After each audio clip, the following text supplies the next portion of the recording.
It's no secret that life gets messy sometimes, especially with the world situation.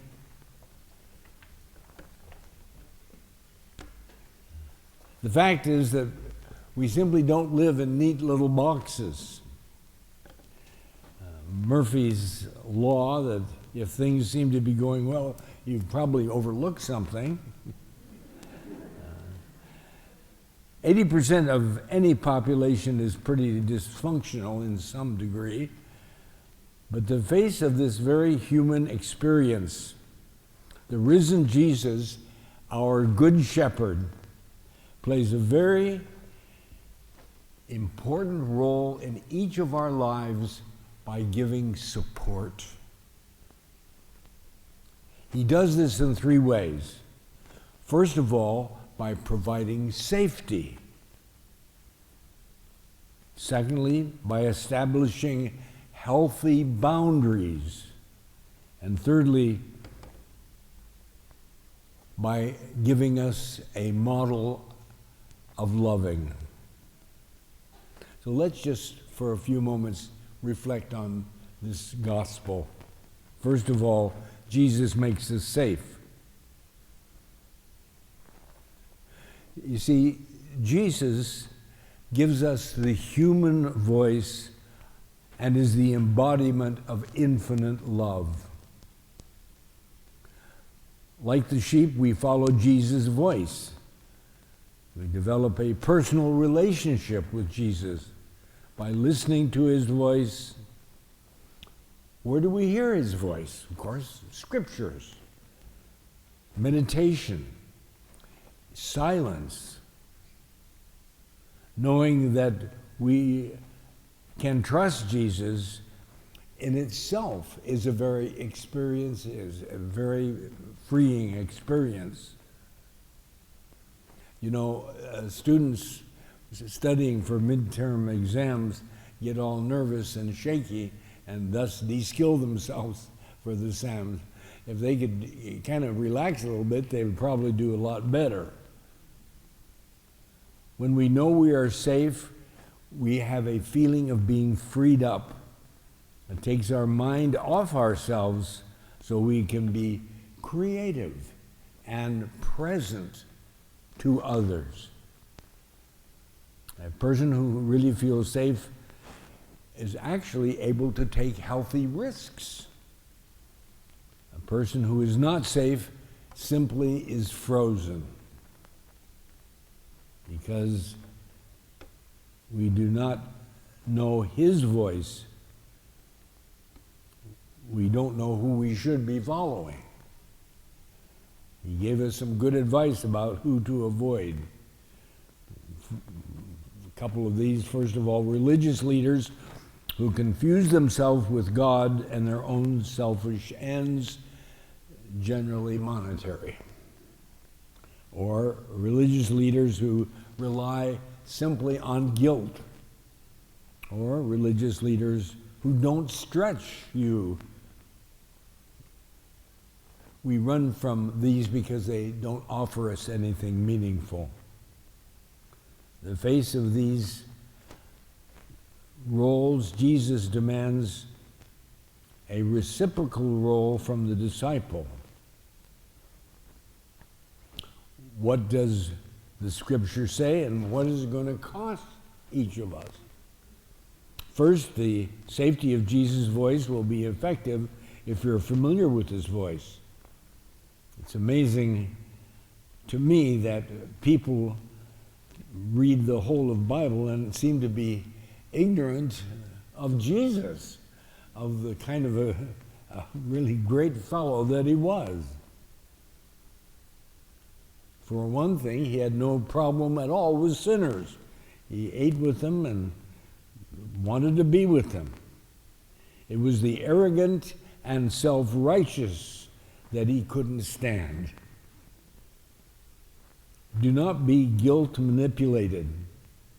Regular people with all our faults and failings are exactly the people who Jesus wanted to be with.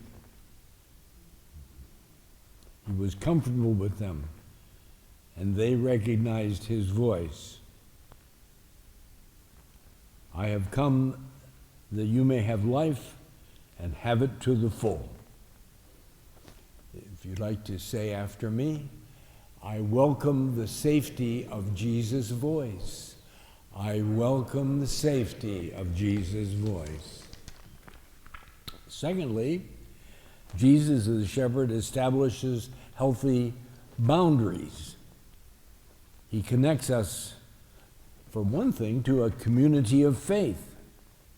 There is a communal dimension of Jesus gives us life and living to the full. In the history of Judaism, God always deals with people in terms of community. That's part of God's way of doing things, and Jesus was no exception and very much built community around himself. Community establishes healthy boundaries. Boundaries provide an important basis for spiritual development. It's the school of the Lord's service in which our rough edges tend to be smoothed out. It protects us from distractions and non-essentials. It provides a healthy no. You know, no is a holy word. Not just yes, but no is a holy and an important word. My life needs a container, because if it doesn't have one, I'm going to be like a glass of water that it has no glass, it's just a puddle on the floor. Containers are really important for healthy, successful living. We simply can't do it ourselves. The fact is to be with. So what is Jesus asking? It means a sacrifice of living in community with other believers. Often it isn't easy, but it's the price of hearing and celebrating the word of the Good Shepherd. If you'd like to say after me, I welcome community with Jesus' disciples. I welcome community with Jesus' disciples. And thirdly, Jesus for us models a way of love. There are two kinds of shepherds. There's the shusher shepherd who just keeps shushing us along. Oh, over there, go, that. That is one kind of shepherd. That wasn't Jesus. And then there is the shepherd who is so attractive and so powerful and so magnetic that people want to follow him. That's who Jesus is. He's not his whole thing is not guilt. It's giving us a model of what we would like to experience and be and understand. He models a German word, Gemeinschaftsgefühl, social connectedness, interest in the well-being of others that characterizes psychological health. Jesus himself is God's instrument to wipe away the tears from every eye. What does Jesus, the model of love, ask of me? He asked me to conform myself to the love that gives itself to me as my life. Mother Teresa said it beautifully. Jesus is the way that leads to living waters.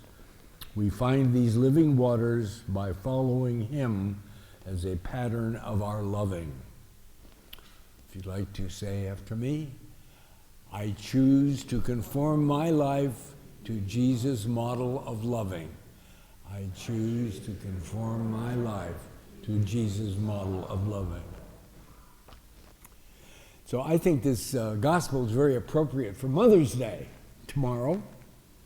We are blessed by these great women who have taken the role of mother in our lives. Like Jesus the shepherd, they make me feel safe.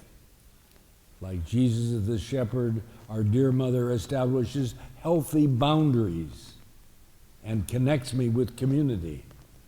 Like Jesus the shepherd, we're so fortunate to have a mother who models the way of love. Gospel values are a great gift. So what? That life can be messy. To heck with Murphy's Law. Our shepherd makes us safe, whatever happens. The fact is, we know the end of the story. Jesus the shepherd leads us on a path to springs of living water throughout the journey of our lives.